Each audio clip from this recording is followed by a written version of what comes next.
چې بی خدایا محبت کوي عباس دی شیطانی او نفسانی هوا هواس دی چې بی خدایا محبت کوي عباس. قدرمنو اوریدونکو ستاسو پام راړو د الحاج مولوي محمد یاسین فهیم صاحب و اصلاحي بیان ته په دې هیله چې د پای تر شیبو راسره مل واوسئ. چې تعلقي هیڅ د خدایه سره نه وي، حب په مثل د ګنګیو او مګس دی شیطاني او نفساني هوا هواس دی. بسم الله الرحمن الرحيم. الحمد لله رب العالمين حمد الشاكرين، الصلاة والسلام على سيد الأنبياء والمرسلين سيدنا ونبينا وشفيعنا ومولانا محمد وعلى آله وأصحابه الطيبين الطاهرين. قدرمنو اوریدونکو د ژوند د لارې د خپرونې مینوالو په سلامونو او نیکو هیلو مو لمانځم. ستاسو روغتیا او خوشحالي د پاک رب نه غواړم. دا دی زه محمد یاسین فهیم د ژوند د لارې د خپرونې په وړاندې کولو کې ستاسې په خدمت کې یم، په دې هیله چې دا خپرونه ستاسو د پام وړ وګرځي. قدرمنو اوریدونکو په مخکنۍ خپرونه کې ما د امام مهدي په هکله تاسو ته پوره معلومات درکه او هغه معلومات چې ما تاسو ته پیش کړه هغه مطابق د مسلک د اهل سنت والجماعت و. لکن ځینې اهل تشیع په دې هکله باندې غلطې عقیدې او غلط فکرونه لري چې په نننۍ خپرونو کې به ځینې عقیدې د هغوی زه تاسو ته بیان کړم. د شیعګانو عقیده ده چې واقعا د هغوی د ایمان دا جزم دی څوک چې په دې عقیده نه هغه ته مسلمان نه وایي. د هغو عقیده ده چې د رسول الله صلی الله علیه وسلم نه پس تر قیامته پورې الله رب العزت 12 امامان خوښ کړي دي. دا د شیعګانو عقیده ده چې الله رب العزت د پیغمبر علیه الصلاة والسلام نه وروسته تر قیامته پورې 12 امامان غوره کړي دي. د دوی ټولو درجه د رسول الله صلی الله علیه وسلم برابر او د نورو ټولو انبیاو او رسولانو نه اوچته ده. دوی په دې عقیده دي چې دا 12 امامانو درجه د رسول الله صلی الله علیه وسلم د درجې سره برابره ده او د نورو ټولو انبیاو نه د دوی درجه اوچته ده. دا د دوی عقیده ده او د دوی په کتابونو کې دا موندلی شي. دا ټول لکه د محمد رسول الله صلی الله علیه وسلم غوندې معصوم دي. یعنی دا 12 امامان لکه څنګه چې رسول الله معصوم دی دوی هم معصوم دي او د دوی اطاعت د رسول الله صلی الله علیه وسلم د اطاعت غوندې فرض دی او دوی ټولو ته هغه کمالات او صفات حاصل دي کوم چې محمد رسول الله صلی الله علیه وسلم ته حاصل و. صرف فرق دومره دی چې دوی نبی یا رسول نه دي بلکې دوی امام دي او د امامت درجه د نبوت او رسالت نه اوچته ده. دا د اهل تشیع عقیده ده او اهل تشیع په خپل کتابونو کې دا لیکي د دې 12 امامانو د امامت باندې ایمان راوړل د نجات دپاره داسې شرط دی لکه څنګه چې د محمد رسول الله په نبوت ایمان راوړل د الله رب العزت د عذاب او د حساب نه د خلاصون لاره ده. یعنی د 12 امامانو باندې عقیده او د دیو په امامت باندې عقیده د ایمان جز دی. که څوک په دې باندې عقیده ونه لري هغه ته موږ مسلمان نشو ویلی. په دې 12 امامانو کې اولنی او لومبنی امام امیر المؤمنین حضرت علی کرم الله وجهه دی. بیا د هغوی مشر زوی حضرت حسن رضی الله تعالی عنه دی. د هغه نه پس د هغه کشر ورور حضرت امام حسین رضی الله تعالی عنه دی. د هغه نه پس د هغه زوی علی بن حسین یعنی امام زین العابدین رضی الله تعالی عنه دی. د هغه نه پس دغه شان د هر امام یو زوی هغه امام و. دا د دوی عقیده ده چې د هر امام زوی هغه وروسته د هغه نه هغه امام و. تر دې پورې چې 11 امام حسن عسکري و چې په 280 هجري کې وفات شو. د شیعه اثنا عشریه عقیده یعنی د شیعه اثنا عشریه دا عقیده ده چې د ده وفات نه 4 یا 15 کاله مخکې د روایت په اختلاف سره چې هغه 255 هجري و یا 256 هجري و د خپل یوې وینځې سره چې هغه نرګس نومېده یو ځای شه او د هغه نه یو زوی پیدا شو چې هغه زوی د دې د خلکو د سترګو نه پټ ساتل کېده. هغه خلکو نشي لیدلی حتی د خپل خاندان والو ته د هغه د پیدایش او د هغه د وجود علم هم نه و. یعنی هغې وینځې سره دا یو ځای شه او د هغه نه الله دې ته یو زوی ورکړه. دا د شیعو عقیده ده. بیا هغه زوی چا نشو لیدلی او د خلکو د سترګو نه پټ ساتلی شو حتی چې خپل کور والا هم د هغه د تولد نه هغوی خبر نه ول.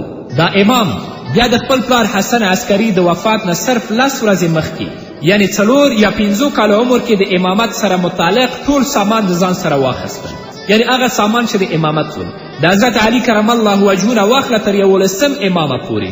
په معجزه طریقې باندې د کور نه دا غایب شو او د خپل ښار نه دا وتښتېده، لاړه په یو غار کې پټ شي. دا د اهل تشیع عقیده ده. او اهل تشیع خصوصا 12 هغوی په دې باندې معتقد دي چې دا وخت هم هغه په یو غار کې پټ دی، تقریبا چې د دې د غایبېدو اوس 11,900 کاله یا کم و زیات کیږي.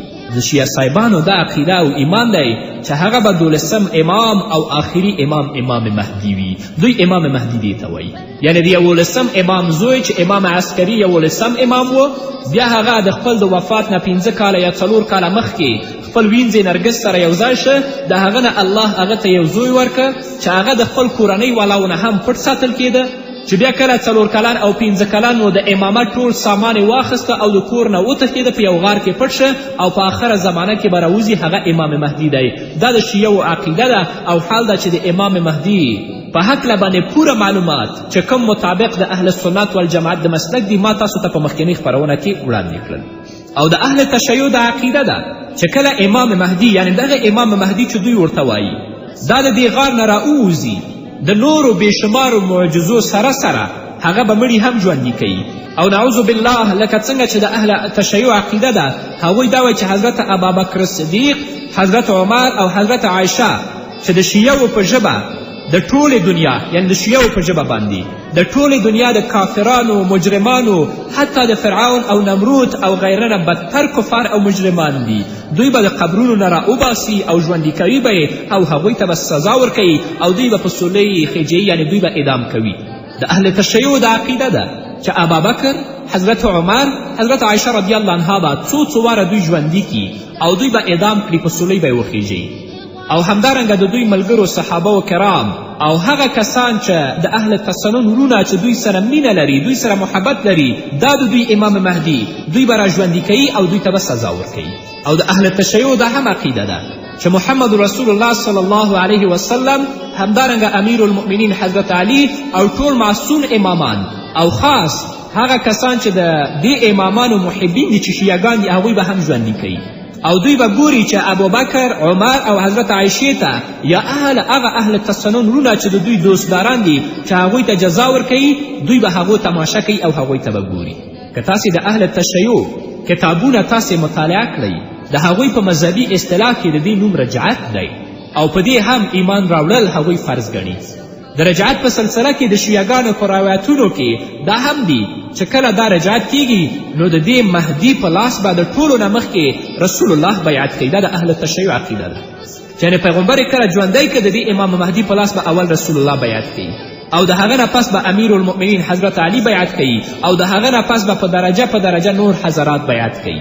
نو دا دی د شیعګانو امام مهدي چې هغوی القایم الحجه یا المنتظر په نومونو باندې یادوي او د غار نه د هغو د راوتلو په تمه دي. او چې کله د امام مهدي نوم یادوي نو هغوی لیکي چې عجل الله فرجه، الله پاک دې زر بهر را وباسي. نو قدرمنو اوریدونکو دا ټول هغه خرافات دي، هغه بدعات دي چې د اسلام په مقدس دین کې دې دپاره بلکل اصل نشته. د امام مهدي په هکله باندې ما تاسو ته پوره معلومات درکړي دي چې د اهل سنت والجماعت د امام مهدي په هکله باندې څه عقیده ده چې په مخکې پرونۍ کې تاسو ته ما ذکر کړل. دا عقیده د چا ده؟ د عقیده د اهل تشیع ده چې دا باطله او مزخرفه او د بدعاتو د خرافاتو نه ډکه عقیده ده. او حال ده چې په دې عقیده باندې د اهل تشیع په مذهب باندې که څوک په دې عقیده نه هغه ته دوی مسلمان نه وایي. الله رب العزت دې ټولو ته هدایت وکړي. بله قدرمنو اوریدونکو د قیامت په لویو علامتونو کې چې د احادیث نبوي د بیان مطابق د دنیا د ختمېدو ته نږدې د قیامت قایمېدو نه مخکې هغه ظاهریږي، په هغې کې یوه غیر معمولي واقعه د حضرت عیسی علیه السلام نزول هم دی چې هغه به اسمان نه راکته کیږي. خو خبره دا ده چې د حدیثو تقریبا په ټولو کتابونو کې په مختلفو روایتونو سره دومره ډیرو صحابه و کرامو د نزول مسیح علیه السلام حدیثونه روایت کړي دي چې د هغې د متعلق یعنې دا صحابه کرام دي چې څوک شک هم نشي کولی او د هغو د عقل او د فقاهت په هکله هم څوک شک نشي کولی. د دې ټولو نه دا ثابتیږي چې واقعا د عیسی علیه السلام راښکته کېدل په آخره زمانه کې دا حق خبره ده. په هر حال د احادیثو په کتابونو کې چې د دې مسئلې متعلق څومره روایتونه دي که هغه مخته کیښودلی شي نو د هر عقل خاوند په دې باندې به معتقد کیږي او د هر عقل خاوند ته به دا خبره هم ثابته شي چې واقعا محمد رسول الله صلی الله علیه وسلم د قیامت نه مخکې د مسیح علیه الصلاة وسلام د آسمان نه د راښکته کیدلو اطلاع خپل امت ته ورکړې ده. تاسې کولی شئ په دې هکله زموږ علما ورونه یا زموږ دانشمندان ورونه چې په دې هکله باندې کتابونه لیکل شوي دي هغې ته مراجعه وکړي چې د هغو په کتابو کې التصریح بما تواتر فی نزول المسیح التصریح بما تواتر فی نزول المسیح د هغه مطالعه کافي ده. تاسې کولی شئ چې هغه مطالعه کړئ. همدارنګه د دې احادیثو نه علاوه د قرآن مجید نه هم د حضرت عیسی علیه الصلاة والسلام آسمان ته وچتول او بیا د قیامت نه مخکې د دې دنیا ته راتلل دا ثابت دي، د الله د کلام نه دا ثابت دي. همدارنګه په دې باره کې که تاسې غواړئ چې ځان ته پوره اطمینان حاصل کړئ، شاه انورشاه کشمیری رحمه الله په دې هکله بل کتاب هم لیکلی چې عقیدة الاسلام فی حیات عیسی علیه الصلاة والسلام، که تاسې هغه مطالعه کړئ په دې هکله باندې به هم تاسو ته پوره معلومات وشي. خو لیکن ځینې بدبخت هغه کسان چې د الله رب العزت د دین نه غافله دي، د الله په تقدیراتو باندې هغوی معتقد نه دي، عقیده نه لري، دا خبرې هغو ته هسې افواهات ښکاري چې واقعا هغه د دې لامل ګرځي چې هغوی د دنیا نه البته مرتد او زندیق ځي او هغه کافر دي او د هغو ځای به جهنم وي. هغه کارونه چې د هغو ثبوت د رسول الله په صحیح احادیثو باندې ثابت دي یا د الله رب العزت په کلام او په آیاتو باندې ثابت دي، هغونه هیڅکله څوک انکار نشي کولی. او که څوک د دې نه انکار وکړي هغه د اسلام د دایرې نه خارج او هغه کافر دی. موږ ټول په دې باندې معتقد یو چې عیسی علیه الصلاة والسلام به په آخره زمانه کې د آسمان نه راکوزیږي او د باطل په مقابل کې به مبارزه کوي، حتی چې دجال به هم د حضرت عیسی علیه الصلاة والسلام په لاس باندې وجل کیږي. قدرمنو اوریدونکو د خپرونې دې وخت کې راځو لنډې دمې ته. دمې نه وروسته زموږ خپرونه دوام لري. په دې هیله چې تاسو هم زموږ ملتیا وکړئ. چې بې خدایه محبت کوي عباس دی، شیطاني او نفساني هواس دی. قدرمنو اوریدونکو بیا هم تاسو ته ښه راغلاست وایم په دې هیله چې تر دې دمه تاسو زموږ ملتیا کړې وي. قدرمنو اوریدونکو مسئله د راښکته کیدلو د عیسی علیه الصلاة والسلام دا یقیني خبره ده، خو دا مسئله د عیسی علیه الصلاة والسلام د راښکته کیدل باید څو اصولي خبرې موږ او تاسې په خپل ذهن کې ولرو. د ټولو نه لومړۍ او اهمه خبره دا ده چې په هغه باندې باید موږ او تاسې خپل غور او فکر هم وکړو چې د دې تعلق د ذات سره دی چې د عیسی علیه الصلاة والسلام وجود او د عیسی علیه الصلاة والسلام پیدایش د عام سنت الله نه په دې دنیا کې یعنی کم جاری قانون د فطرت چې دی د دې نه بلکل خلاف دی. یعنی د عیسی علیه الصلاة والسلام پیدایش او د عیسی علیه الصلاة والسلام وجود هغه قانون چې په دنیا کې جاری دی د دې نه بلکل خلاف دی. یعنی حضرت عیسی بن مریم علیهم الصلاة والسلام داسې نه و پیدا سوی څنګه چې د دې دنیا نور انسانان د ښځې او د سړي نه پیدا کیږي یا د ښځې او د سړي د یو ځای کېدو او مباشرت په نتیجه کې پیدا کیږي. د عیسی علیه السلام پیدایش داسې نه و، بلکې هغه د الله پاک په خاص قدرت او د هغه په حکم سره د هغې فرشتې چې جبرائیل الامین روح القدس په واسطې سره چې جبرائیل امین د بیبي مریم په غاړه کې پوکی وکړه او د هغې نه الله رب العزت حضرت عیسی علیه الصلاة والسلام پیدا کړ. دا په معجزانه طریقې سره پیدا شوی دی. نو له دې وجې نه عیسی علیه الصلاة والسلام ته د الله په کلام کې کلمت الله هم ویل شوي دي. د قرآن مجید په صورت آل عمران په 45 آیت نه واخله تر 51 پورې، همدارنګه د صورت مریم په آیتونو کې د 19 نه واخله تر 23 آیته پورې د دې معجزانه پیدایش تفصیلي حال الله رب العزت په خپل کلام کې بیان کړی دی او په انجیل کې هم دا بیان راغلی. همداسې یوه دویمه عجیبه خبره الله رب العزت په خپل کلام کې په دې هکله بیان کړې ده چې هغه د الله په قدرت او د هغه په حکم یعنی د الله په معجزانه حکم باندې د حضرت مریم د ګیډې نه پیدا کړ چې حضرت مریم پیغله وه او چا سره واده او نکاح هم نه وه شوي او مریم ته چې کله الله رب العزت عیسی علیه الصلاة والسلام ورکړه هغه په خپل غیږ کې راواخیسته او کلي ته یې راوړه. ډېر خاونده نو هغه کلیوال او هغه خلکو چې په کلي کې ژوند کوه د مریم علیه الصلاة والسلام په هکله ډېرې خرابې خبرې وکړي او معاذ الله دا ویلي چې دا ماشوم ولد زنا دی. نو الله په خپل کلام کې دې ته عیسی بن مریم ویلی دي او په هغه وخت کې حضرت عیسی علیه السلام ته الله رب العزت توان د خبرو ورکه. لا ماشوم نو هغه د خپل د ځان په هکله او د خپل د مور په هکله د پاکبازي په باره کې بیان کړی چې هغه هم په صورت مریم کې د 28 آیت نه واخله تر 30 آیته پورې تفصیلا هغه ذکر دی. بیا هم الله رب العزت په قرآن مجید کې دا هم فرمایلی دي چې الله پاک د ده په لاسونو انتهایی عجیبه معجزې ظاهرې کړي دي. یعنې د عیسی علیه السلام په لاس باندې چې عیسی علیه السلام به د خټې نه د مرغۍ شکل جوړ که او په هغه کې به یې پوکی وکړه نو هغه به ژوندی مرغه شه او وابلوته. او همدارنګه هغه څوک به چې پیدایشي ړوند و بلکل به یې سترګو څه نه لیده یا په هغه باندې د برګي او د پیس مرض لګېدلی و نو عیسی علیه السلام به چې کله په هغو باندې لاس ووهلو نو هغه به سمدستي ښه شول، ړانده به بینا شول. او هغه څوک چې په پیس مرض باندې اخته ول یا برګي مرض نیولی و هغه به هم د عیسی علیه السلام په مسح او په لاس وهلو باندې الله هغو ته شفا ورکړه. او د دې ټولو نه زیاته دا چې عیسی علیه السلام به مړي هم ژوندي کول. د دې ټولو معجزو ذکر الله رب العزت په خپل کلام کې کړی چې هغه په صورت آل عمران او په صورت مائده کې په تفصیل او وضاحت سره الله رب العزت ذکر کړی. او دا د عیسی علیه السلام معجزې چې الله رب العزت عیسی علیه السلام ته ورکړې وي هغه په انجیل کې هم ذکر دي.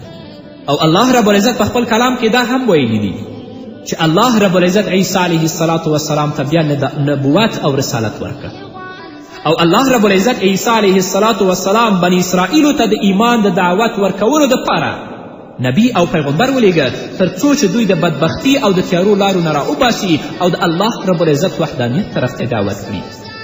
لیکن هغو قوم هغه بنی اسرائیلو چې کله عیسی علیه السلام د نبوت او د رسالت دعوا وکړه ویلې چې عیسی علیه السلام دروغجن دی او هغوی د خپل په منځ کې په دې فیصله باندې ورسېدل چې موږ به عیسی علیه السلام په سولی کوو، یعنی عیسی علیه السلام به نعوذ بالله دار ته خیجوو.